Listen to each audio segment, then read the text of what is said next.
Entonces, ahorita ya hablamos de nuestro marco normativo constitucional, de acuerdo a la jerarquía de normas. Ahora hablaré de nuestro marco normativo internacional. Este marco normativo internacional, para mí, está integrado por 4 tratados internacionales. Hay algunos autores que nada más refieren 3. Para mí, son 4. Pero bueno, los voy a referir. La primera es la Convención Interamericana contra la Corrupción. Estamos hablando que se signó en 1997. Por eso referí anteriormente que desde 1997 ya veníamos haciendo tratados internacionales en combate a la corrupción. Bien, entonces, tenemos a la Convención Interamericana contra la Corrupción, la Convención para combatir el cohecho de servidores públicos extranjeros en transacciones comerciales internacionales. ¿Por qué yo lo encuadro en tratados en combate a la corrupción? Por el cohecho. Si bien es cierto, no tiene el nombre y el apellido tratado contra la corrupción, pero sí nos habla de cohecho. Y también nos habla, obviamente, nos habla de actos de corrupción a través de los servidores públicos extranjeros. Este tratado internacional lo signamos en 1997. El tercer tratado internacional es la Convención de las Naciones Unidas contra la Delincuencia Organizada. Este tratado internacional también se denomina la Convención de Palermo. ¿Por qué la Convención de Palermo? Porque en Palermo, ahí se dio origen a la mafia siciliana. Por eso, en combate a los hechos de corrupción y haciendo, vamos a llamarlo, un honor a la mafia siciliana, dijeron, pues vamos a hacerlo en Palermo. Entonces, por eso se denomina la Convención de Palermo también. Tenemos el cuarto tratado internacional en combate a la corrupción, que es la Convención de las Naciones Unidas contra la Corrupción, también denominada la Convención de Mérida. ¿Por qué? Porque nosotros fuimos anfitriones en el 2003. Se me fue un dato. La Convención de Palermo fue signada en el 2000 y la de Mérida en el 2003. Afortunadamente, no hemos firmado más tratados internacionales. Afortunadamente, porque si no, imagínense, con estos 4 tratados internacionales, la presión que se nos vino, ahora si seguimos firmando más tratados, nos acaban. Termino nuestro marco normativo internacional. Ahora voy a hablar de nuestro marco normativo secundario. Y hablar de marco normativo secundario me refiero a las leyes un sistema nacional. Posteriormente, tenemos la Ley General de Responsabilidades Administrativas. Tenemos que se reformaron las leyes orgánicas del Tribunal Federal de Justicia Administrativa. Se reformó la Ley Orgánica de la Fiscalía General de la República. Se reformó el Código Penal Federal. Se reformó la Ley Orgánica de la Administración Pública Federal. Y por último, se reformó la Ley de Fiscalización y Rendición de Cuentas de la Federación. Así como hay 7 entes que conforman el comité coordinador, así se tuvieron que reformar sus leyes para adecuarse al Sistema Nacional Anticorrupción. Las nuevas leyes fueron la Ley General del Sistema Nacional Anticorrupción y la Ley General de Responsabilidades Administrativas. Estas 2 leyes son nuevas y las demás se tuvieron que adecuar, se tuvieron que reformar de acuerdo a este sistema. Como ya lo referí anteriormente, lo novedoso de este Sistema Nacional Anticorrupción es el Comité de Participación Ciudadana. Ahora bien, para hablar del Sistema Nacional Anticorrupción, también debemos de hablar de los sistemas estatales anticorrupción. Es decir, Baja California tiene su propia ley estatal anticorrupción y tiene su sistema local anticorrupción. Y eso pasa en todas las entidades del país, las entidades federativas, ¿sí? E insisto, ¿para qué se crearon también los sistemas locales anticorrupción?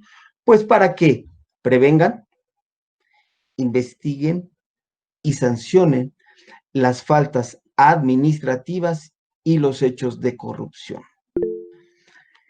Abogados, de primera mano les comento, la corrupción se debe de prevenir, no se debe de combatir. Lo ideal es prevenirla, no combatirla. Pero bueno, ese es otro rollo, como dicen mis amigos. También les debo decir que la corrupción, hasta ahorita, hasta esta fecha, hasta el día de hoy, no se ha abatido, no se ha extinguido, no se ha erradicado. Hasta ahorita puedo decir, y comulgo con muchos autores europeos, que la corrupción no se erradica, disminuyen sus niveles, sí. ¿Y por qué me atrevo a señalar esto? Porque los países escandinavos tienen aproximadamente un 2% de corrupción, pero tienen, no la han erradicado. Sí se puede disminuir, sí. Y el Sistema Nacional Anticorrupción, si se hicieran las reformas pertinentes y se llevaran a cabo como se debe, pues tendríamos un sistema nacional muy bueno. Confío en el Sistema Nacional Anticorrupción con sus reformas adecuadas, sí, sí le apuesto al Sistema Nacional Anticorrupción, de acuerdo a las investigaciones que he realizado, sí le apuesto. Bien, abogados, los aciertos del Sistema Nacional Anticorrupción. Primero, obviamente, la creación del Sistema Nacional.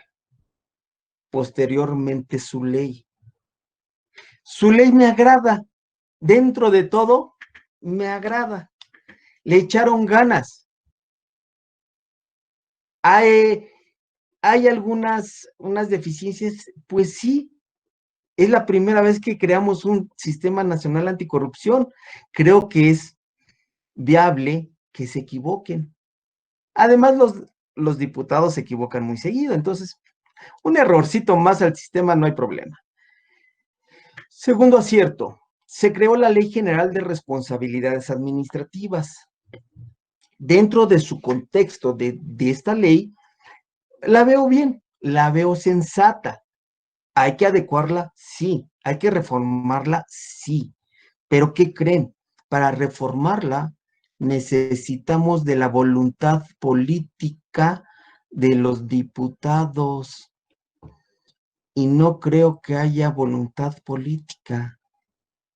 Por eso la maestría Políticas Anticorrupción que imparte el Instituto Nacional de Ciencias Penales, pues a veces es de color de rosa, porque ahí se enseña al alumno a crear políticas públicas en combate a la corrupción. Se pueden tener muchas políticas públicas en dicho combate, pero si no hay voluntad política no van a pasar de ser pura poesía. Entonces, lo que necesitamos para adecuar la ley del Sistema Nacional Anticorrupción y la Ley General de Responsabilidades Administrativas necesitamos de la voluntad política de los legisladores, y lo dudo. Otra cosa que aplaudo, que lo veo como un acierto del Sistema Nacional Anticorrupción, es que se creó una fiscalía especializada en materia de delitos relacionados con hechos de corrupción. Y sus ministerios públicos deben de estar especializados en dicha materia. Otro de los aciertos, que el Tribunal Federal de Justicia Administrativa será integrado en cuanto a su tercera sala por magistrados especializados que conocerán de responsabilidades administrativas de los servidores públicos y de los particulares vinculados con faltas graves.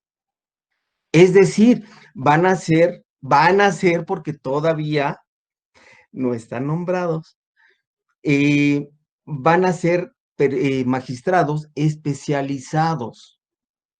Eso que nos señala que una especialización es adecuada para que los servidores públicos desempeñen como debe de ser su función.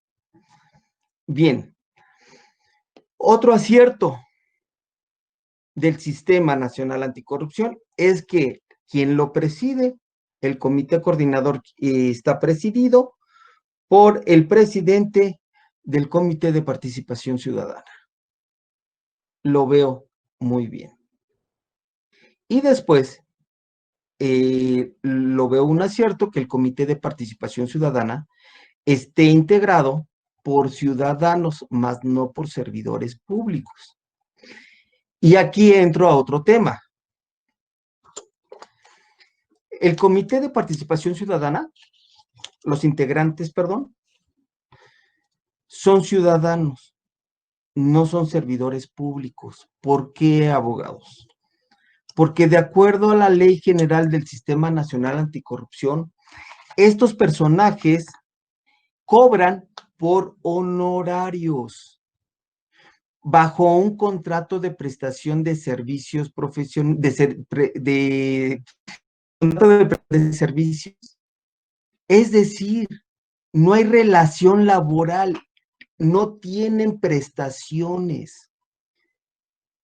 Lo único que se les paga es por honorarios, no son servidores públicos. Por eso referí que son 6 entes públicos y uno que no es público, que es integrado por los ciudadanos. ¿Sí? Estos son los aciertos que yo veo del Sistema Nacional Anticorrupción. Bien, hablando de desaciertos, como lo denomina nuestro título de la charla, es que actualmente no hay un apoyo económico al Sistema Nacional Anticorrupción. Se está pretendiendo abatir la corrupción de manera directa. Si se dan cuenta, en las noticias aparece la Fiscalía General de la República, pero como órgano investigador por hechos de corrupción, pero hay un discurso político de que nuestro mandatario está acabando con la corrupción. Es un ataque frontal. Sí, el ataque frontal debe de ser, pero a través del Sistema Nacional Anticorrupción. Y por lo tanto, por el ataque frontal al combate a la corrupción por parte de nuestro Ejecutivo, con mucho respeto, él dice que lo está acabando y el apoyo económico debe de ser para los más pobres. ¿Por qué? Pues porque la corrupción desviaba los recursos y ahora se baja la gente pobre. Yo creo que por ahí no debe de ir el combate a la corrupción, sino a través del Sistema Nacional Anticorrupción. Insisto, ¿tenemos fallas en el Sistema Nacional? Sí, sí las tenemos, pero se puede perfeccionar y como ya lo dije, como ya lo referí, le apuesto a dicho Sistema Nacional. Ahora bien, un desacierto. No se ha integrado la tercera sala del Tribunal Federal de Justicia Administrativa por los magistrados especializados. Ese es un retroceso. Es corrupción dentro del Sistema Nacional Anticorrupción. ¿Por qué? Pues porque la corrupción quebranta el orden jurídico y aquí se está quebrantando el orden jurídico. Y era para que hubiera estado integrada la tercera sala del Tribunal Federal de Justicia Administrativa y aún no lo está. No hay voluntad política. ¿Por qué? Porque no les interesa ahorita el Sistema Nacional Anticorrupción. Ese no es el discurso político que se le va a dar el apoyo al Sistema Nacional Anticorrupción. Pero bueno, no me quiero meter en cuestiones políticas. Otro de los desaciertos, faltan hacer diversas reformas a este sistema nacional. Otro de los desaciertos, no se le ha dado la importancia que se debe y que se merece el Comité de Participación Ciudadana. Los están relegando, los ven con apatía. Dicen, el Comité de Participación Ciudadana, ¿ellos qué? Pues ellos son el contrapeso, por eso también los relegan. Esos son los desaciertos, abogados, que le veo al Sistema Nacional Anticorrupción. En el chat, Esaú dice, se menciona que lo que se necesita es prevenir la corrupción más que combatirla. ¿Cómo se podría prevenir? Ah, muy fácil. La prevención de la corrupción viene desde las generaciones nuevas, desde los niños, desde la casa. Ese siempre lo he dicho y lo he leído en otros libros. No es idea nada más mía. No, la corrupción se debe de prevenir desde la familia, desde la generación de los niños. Desde ahí deberíamos de partir. Y este proyecto, estamos hablando de que sería, que estaría rindiendo frutos a los 20 años, ¿les gusta? 15, 18, 20, o sea, es a largo plazo, pero desde ahí la podríamos prevenir. Otra forma es el uso de las plataformas de Internet, trámites por Internet. Eso también ya lo hemos hablado. Entonces, esa es otra de las formas. Yo, doctor, tengo una pregunta, si me permite. Soy Teresita Varela. Teresita, buenas tardes. Buenas tardes a todos. Me queda claro que el Comité de Participación Ciudadana es su participación es abundante porque es la área privada, pero para usted, ¿qué considera que requiere para que tenga el peso que realmente necesita, para que tenga el peso con las otras, con los otros miembros del Sistema Nacional Anticorrupción? ¿Qué es lo que le hace falta para que la sociedad o todo, o en general, lo veamos como un comité que realmente tenga fuerza, porque la tiene, en sí la tiene, pero está muy abajo de todos los que componen el Sistema Nacional Anticorrupción? ¿Qué le hace falta, doctor? Muchas cosas y principalmente, básicamente, la participación de todos nosotros. La participación ciudadana debe de ser activa por parte de todos nosotros. No estoy hablando de las encuestas, si se va a enjuiciar a los expresidentes. No, no, no, no, no, no, no, no. Estoy hablando de cosas sensatas, serias y legales. Una de ellas son propuestas de gente con conocimientos, sensata, con alta reputación, honorabilidad. Esa participación debe de ser activa por parte de todos nosotros para impulsar el Comité de Participación Ciudadana. Otra, voluntad política para impulsar y para dar los insumos al Comité de Participación Ciudadana como se debe. Hace poco se les dio instalaciones al Comité de Participación Ciudadana. Estaban trabajando en una casa con mobiliario sencillo. Digo, no estoy hablando de lujos, sino simplemente un escritorio para cada uno, no una mesa, ¿no? Líneas telefónicas, internet. Entonces, se debe de apoyar mediante la voluntad política a dicho sistema. Se le debe de dar importancia al Comité de Participación Ciudadana. ¿Es autónomo? Sí, en cierta manera es autónomo. Si bien es cierto, el Sistema Nacional Anticorrupción es un sistema de coordinación, pero es autónomo y es el que preside el comité.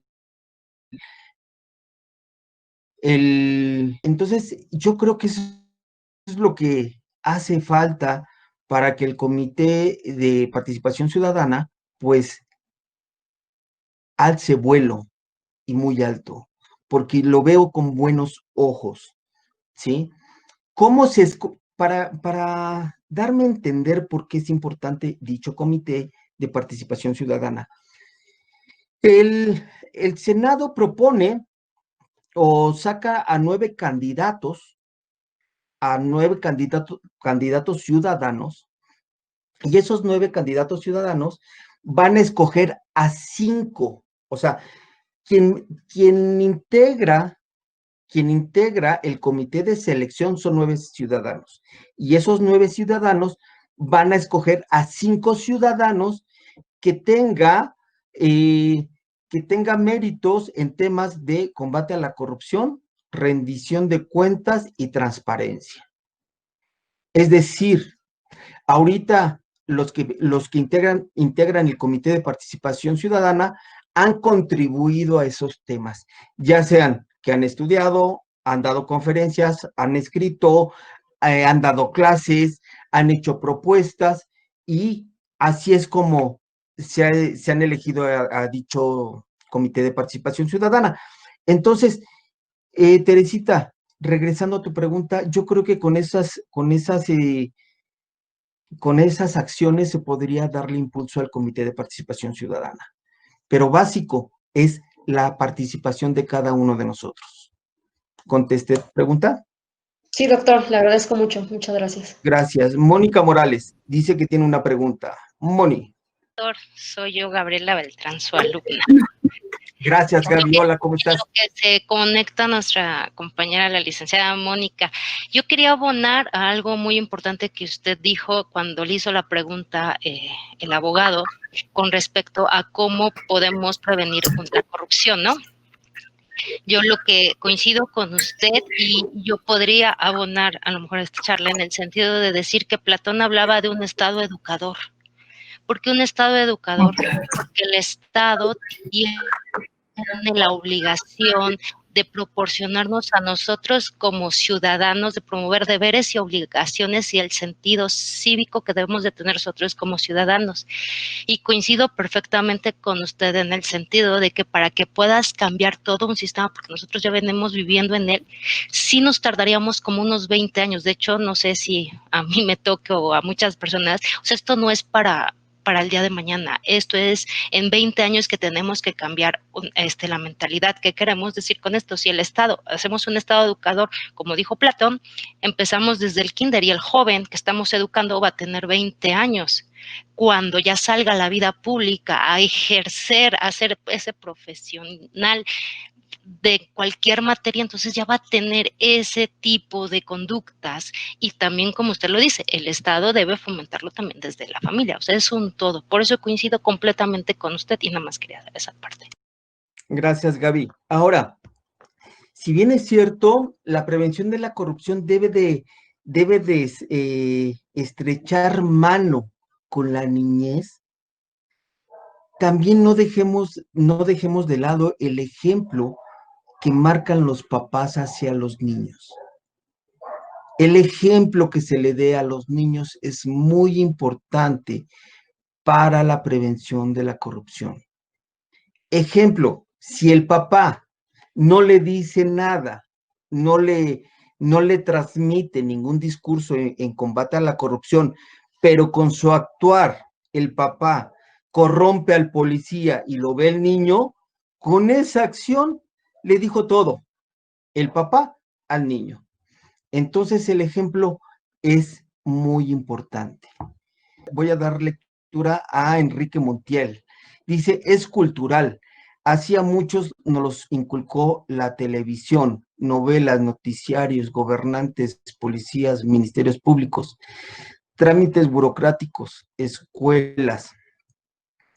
Creo que la televisión hablaba y habla en contra de la corrupción. Creo que no le inculcaba la corrupción. Ahora, ¿es cultural? Pues todas las culturas tienen corrupción, todos los países tienen corrupción. Entonces, Enrique, no sé a qué te refieras con que es cultural. No sé si te refieras a que la cultura mexicana, pues es corrupta por naturaleza y si es por ahí, estoy en desacuerdo. Enrique, ¿puedes usar tu micrófono para dar mayor precisión? Enrique. Sí, maestro. Bueno, lo que me refería básicamente era que, bueno, el sistema en sí gubernamental estaba diseñado de manera que pues se apreciaba corrupción desde los falsos reportajes, desde los momentos que hacen, montan reportajes, por ejemplo, en el caso de Florence Cassés, los periodistas que se prestaron para dicha situación. Hablo también de escuelas en el sentido de que, bueno, las cuotas que te piden, el aporte, incluso para los lugares de alguna escuela, llámese pública en específico, también se te solicitaba dinero, el policía que te pide con la clásica mordida, verificentros, trámites para poner tu expediente hasta arriba, ¿no? Entonces, a eso me refería, que está muy arraigada esa situación. Y sí, no comparto, tiene usted razón, no es algo que sea propio exclusivo de la cultura mexicana, vaya, pero sí está muy arraigado. Y no, obviamente, pues no es por naturaleza, sino bueno, porque así el sistema yo creo que ha estado diseñado para esa situación. Ese es mi sentir, a eso me quería acotar, maestro. Bien, Enrique, ¿me das pauta para referir algo? He investigado el fenómeno de la corrupción, afortunadamente a nivel europeo, a nivel latinoamericana. ¿Y qué crees? Y lo voy a decir en buena lid. Esa corrupción del policía, esa corrupción de los de abajo, no me preocupa. Me preocupa la de la cúpula. Cuando el discurso político nos dijo, las escaleras se barren de arriba hacia abajo, me encantó la frase. La mayor corrupción que daña al país es la de la cúpula, no la del policía. Porque primero debes de acabar con no acabar, debes de combatir ahorita la que está dañando al país y la que va a dañar. Y empiezas hacia abajo. Entonces me diste pauta para hacer ese comentario, ¿sí? Porque es la corrupción, la del policía, la corrupción de bagatela, la poquitera, perdón la palabra, pero me quiero dar a entender. Entonces, sí, Enrique, me diste pauta para ello y gracias por tu participación. Mónica, ¿ya sirve tu micrófono? No sé, ¿sí? ¿Se escucha? Ya te escuchas. Sí, te escuchamos bien. Ah, ok. Mi pregunta es en sí, a su parecer, ¿qué porcentaje de avance tiene ya la consolidación del Sistema Nacional Anticorrupción? ¿Y en cuánto tiempo cree que esto se termine ya de estar en forma al 100%? Tuvimos un avance, a mi parecer, en un 60%, y ahorita tuvimos retroceso a un 25% aproximadamente, porque no se le ha dado impulso. Lo han hecho a un lado. Entonces, es uno de los desaciertos que yo comentaba. Y en cuánto tiempo se concluya, pues es la voluntad política, desafortunadamente. Desafortunadamente.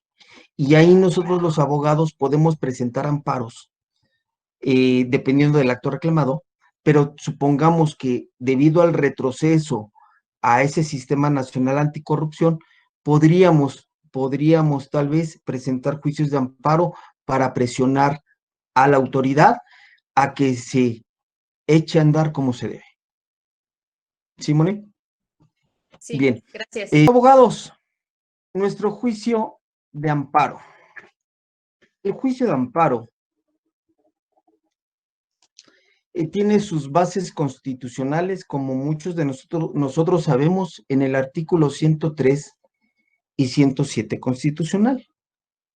Como ya lo referí, el Sistema Nacional Anticorrupción nos habla que el amparo, el juicio de amparo, va a versar sobre la materia administrativa y la materia penal. En el juicio de amparo se debe de ver como un juicio de garantías que tutelan derechos humanos. Es decir, el juicio de amparo técnicamente es un juicio de garantías. ¿Por qué lo refiero así? ¿Alguien tiene a la mano su constitución, abogados? Sí, Gracias. Puedes dar lectura al artículo 107, fracción 12, por favor. ¿Y por qué digo por qué no refiero el artículo primero y por qué no refiero el artículo 103 constitucional? Porque muchos de nosotros ya lo hemos escuchado. Pero quiero enfatizar en algo que digo en mis clases de amparo. ¿Le puedes dar lectura al artículo 107, fracción 12, por favor? De las garantías de los artículos 16 en materia penal, 19 y 20 se reclamará ante el superior Hasta del ahí, tribunal. por favor. Dice, la violación de las garantías. No habla la violación de los derechos humanos. Estamos en el artículo 107, base constitucional de nuestro juicio de amparo. Entonces, nuestro juicio de amparo es técnicamente un juicio de garantías que tutelan derechos humanos. Por eso el artículo 107, fracción 107, fracción 12, habla de la violación de las garantías. Y de acuerdo al artículo primero, la garantía es el medio de protección del derecho humano. Así lo refiere el artículo primero constitucional. Entonces, lo que se esgrime en un concepto de violación en un amparo son violaciones a las garantías constitucionales de primera mano. También contemplamos derechos humanos, sí. ¿Qué actos se van a combatir? ¿Qué actos del Sistema Nacional Anticorrupción se van a combatir a través del juicio de amparo? Número 1, y el más importante, si son 7 entes, el representante del Consejo de la Judicatura Federal, contra actos del Consejo de la Judicatura Federal, de acuerdo al artículo 61 de la Ley de Amparo, fracción tercera, no procede el juicio de amparo contra actos del Consejo de la Judicatura Federal, no procede el juicio de amparo. Por lo tanto, no podemos combatir actos de dicho consejo. Ahora bien, actos de la Auditoría Superior de la Federación, claro que podemos combatir. Los estoy mencionando individualizadamente. Ahorita los vamos a ver como un ente completo. ¿Podemos combatir actos de la Fiscalía Especializada en Combate a la Corrupción? Claro, por supuesto, amparo penal. Contra actos del Ejecutivo Federal, responsable del control interno, es decir, contra órganos de control interno, claro, amparo administrativo. Actos contra las salas, actos de los magistrados que integran en el Tribunal Federal de Justicia Administrativa, claro, los que van a conocer de faltas administrativas graves, claro. Actos contra el Instituto Nacional de Transparencia, claro, si es que no me quieren dar información, agoto los recursos y puedo recurrir al juicio de amparo.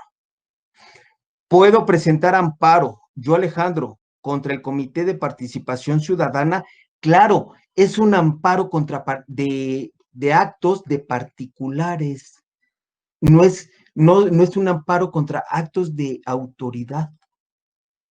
Sería un amparo contra actos de particulares, es decir, del Comité de Participación Ciudadana. ¿Sí? Ahora bien, de acuerdo, y ahorita les voy a dar el fundamento. Voy a manipular mi computadora. Ahorita les voy a dar el fundamento. De acuerdo a la Ley General del Sistema Nacional Anticorrupción. La Ley General del Sistema Nacional Anticorrupción en su artículo 7. Entonces dice dicho numeral, el Sistema Nacional se integra por los integrantes del comité coordinador. Si se dan cuenta, abogados, yo he hablado del comité coordinador, que son los 7 entes. Ajá. Y después dice, redundantemente, dice el comité, en la fracción segunda, el Comité de Participación Ciudadana. Ahí no debe de entrar el Comité de Participación Ciudadana porque entran en el Comité Coordinador, pero bueno. En la fracción tercera dice el Comité Rector del Sistema Nacional de Fiscalización y los sistemas locales en contra del Sistema Nacional Anticorrupción. Voy a tener que aludir al Comité Rector del Sistema Nacional de Fiscalización. Y a lo mejor mi espíritu de combatir actos del Sistema Nacional no es referente al Sistema Nacional de Fiscalización. Lo más seguro es que sea en contra del Comité Coordinador, no del Sistema Nacional. Entonces, técnicamente, mi amparo puede versar contra actos del Comité Coordinador. Ahí sí es viable, pero tal vez si lo promuevo en contra del Sistema Nacional Anticorrupción, es contra esos entes. Y a lo mejor, imagínense, un amparo contra actos de los sistemas locales, pues se van a sobreseer, no van a entrar a fondo las autoridades porque van a negar los actos, los sistemas locales anticorrupción. Un amparo contra el comité coordinador, sí es viable. Yo, Alejandro Cortés Gaona, puedo presentar amparo contra el comité coordinador por algún retraso, por alguna omisión, y se le tiene que dar vista, a los 7 entes que conforman el comité coordinador. Ahora, si voy a atacar actos de cada dependencia o por una de las dependencias es viable, porque los 7 entes conforman el comité coordinador o puedo irme en contra del todo el comité coordinador, dependiendo del acto reclamado. Voy a proyectar el amparo que presentó el Comité de Participación Ciudadana por la omisión de nombrar de nombrar y ratificar a los magistrados de la tercera sala especializada de la tercera sala del Tribunal Federal de Justicia Administrativa, que conocerá de faltas administrativas. Dicha omisión es un acto reclamado y sí, es viable, idóneo, claro, tan es así que prosperó el amparo. Pero lo que quiero proyectar bajo una óptica de crítica constructiva para ustedes estudiantes y litigantes e investigadores es lo siguiente. A este amparo le faltó técnica jurídica de elaboración de un juicio de amparo, de una demanda de amparo. Y abogados, en sus amparos no vayan a poner demanda inicial, porque es un pleonasmo, abogados. Todo juicio inicia con una demanda. Entonces está mal cuando ponen demanda inicial. No es correcto, abogados. Desde ahí empiezo mi crítica constructiva. Entonces, permítame, por favor. Como yo lo referí, es un amparo administrativo, es de estricto derecho. ¿Qué dice el principio de estricto derecho? Que el juez de distrito estudiará los conceptos de violación de manera estricta, es decir, así como lo está esgrimiendo el quejoso, de esa misma manera lo va a valorar. No hay suplencia de la queja, no hay enmendaduras, no, es de estricto derecho, es de acuerdo a la literalidad de lo que el quejoso está diciendo. Si el quejoso se equivocó, ni modo, aunque tenga la razón, si se equivocó, no le van a otorgar el amparo, porque es de estricto derecho. Bien, los quejosos, ahí están, son uno de los integrantes del Comité de Participación Ciudadana, y dice, se promueve juicio de amparo. Eso no es correcto. ¿Por qué? Porque abajo dice juez de distrito en materia administrativa en la Ciudad de México en turno. Desde ahí ya estamos diciendo que hay un juicio que se está promoviendo, que se está ventilando. Pero bueno, dice, fíjense, dice que con fundamento en los artículos 103, fracción primera de la Constitución Federal y artículo primero, fracción primera y 107, fracción segunda de la Ley de Amparo, venimos en tiempo y forma a promover juicio de amparo bajo la modalidad de interés legítimo. Abogados, el interés legítimo no es una modalidad. Tenemos el interés jurídico o el interés legítimo, nada más. Le debieron de haber quitado modalidad. Eso para mí no me da buenas señales de que esté bien realizado esta demanda de amparo. Bien, nos dice, en nombre de los quejosos, el artículo 108 de la Ley de Amparo, abogados, nos señala los requisitos de una demanda.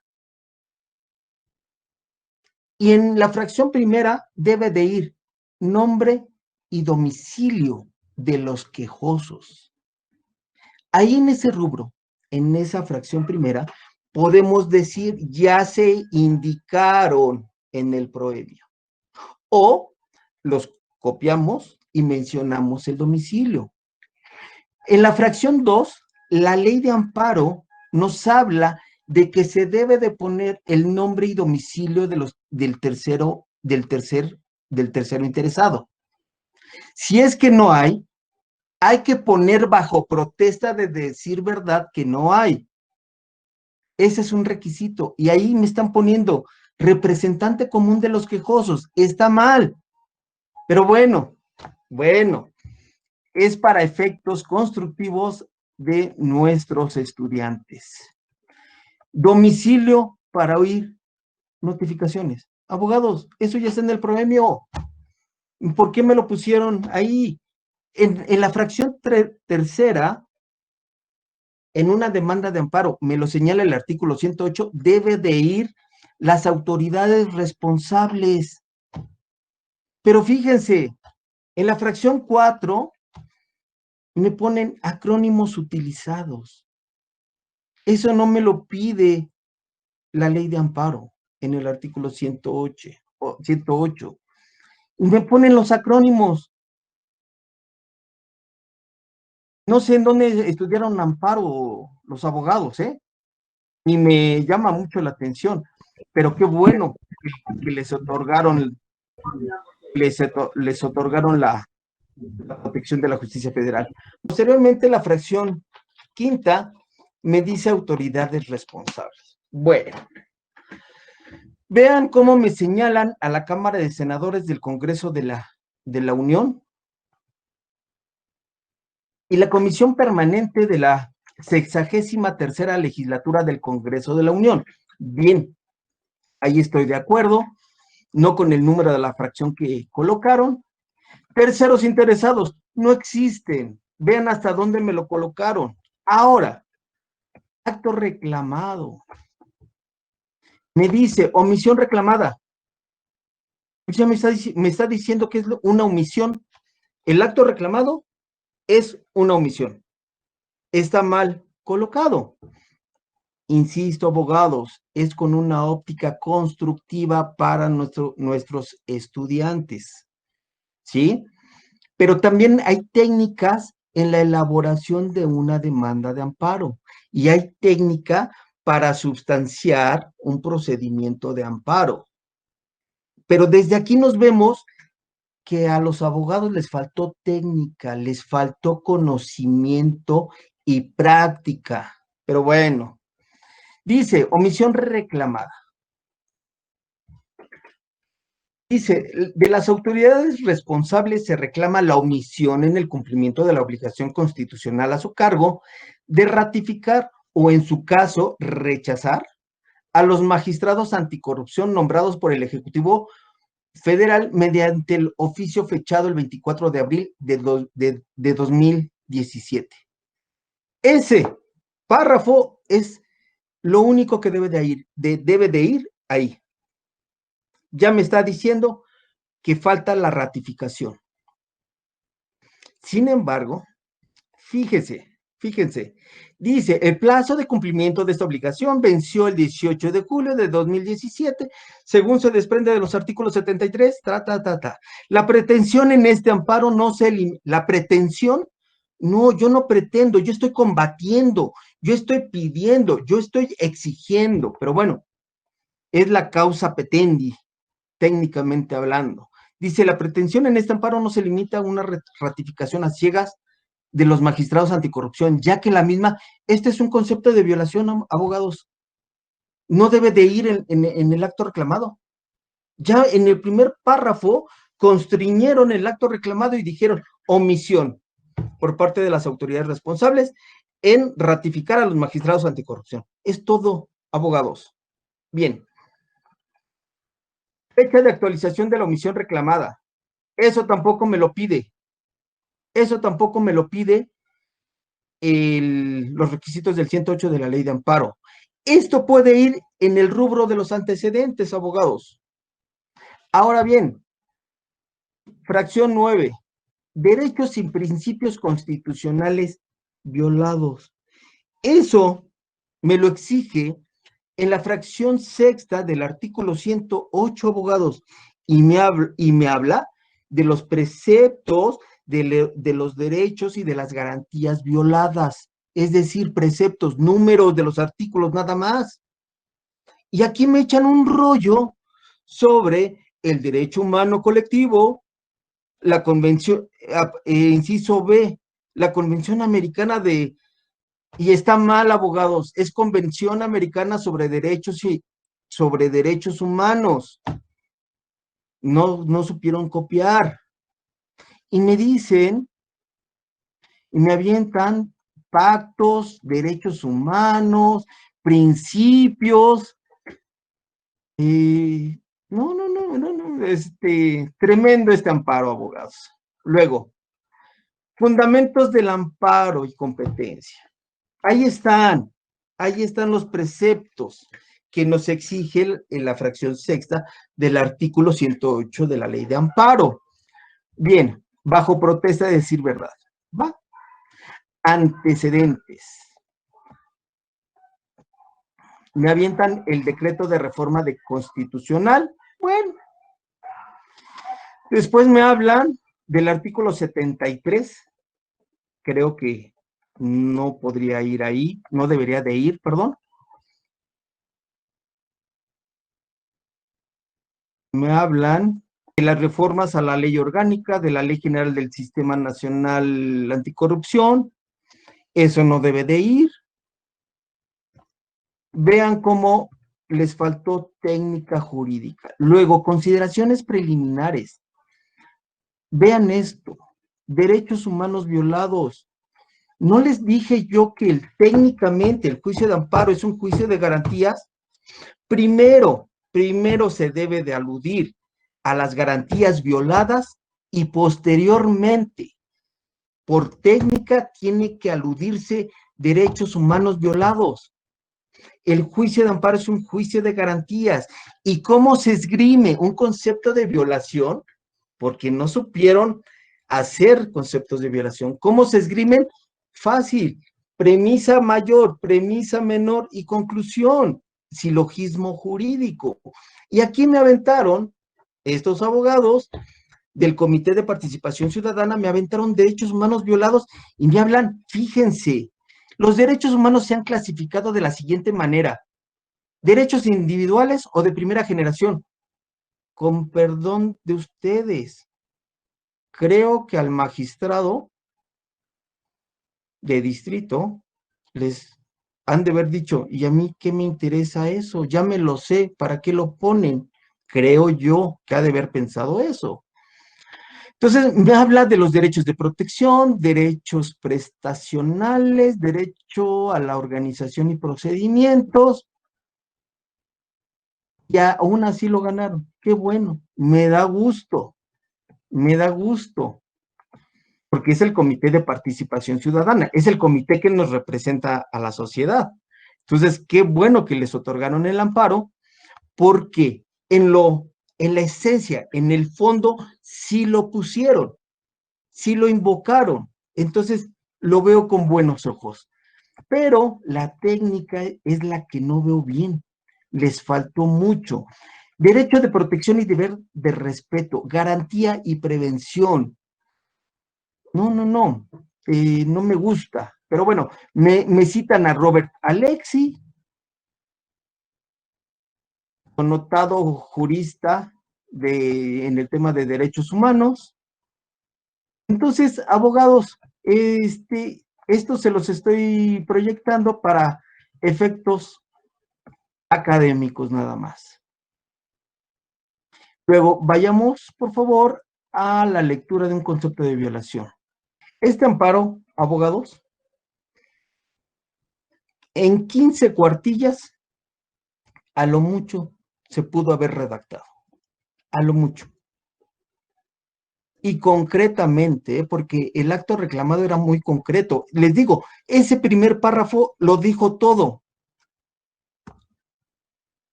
Autoridades responsables, solamente 2. Y con un concepto de violación era más que suficiente. Bueno,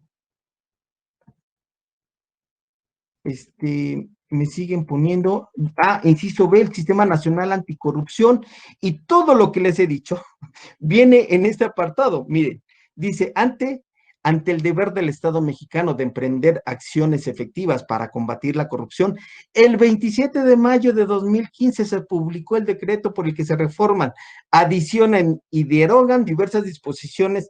De aquí saqué la conferencia, abogados, ¿eh? No, no es cierto. No vayan a creer eso. Pero miren, me avientan todo el discurso. ¿Y en dónde están los conceptos de violación?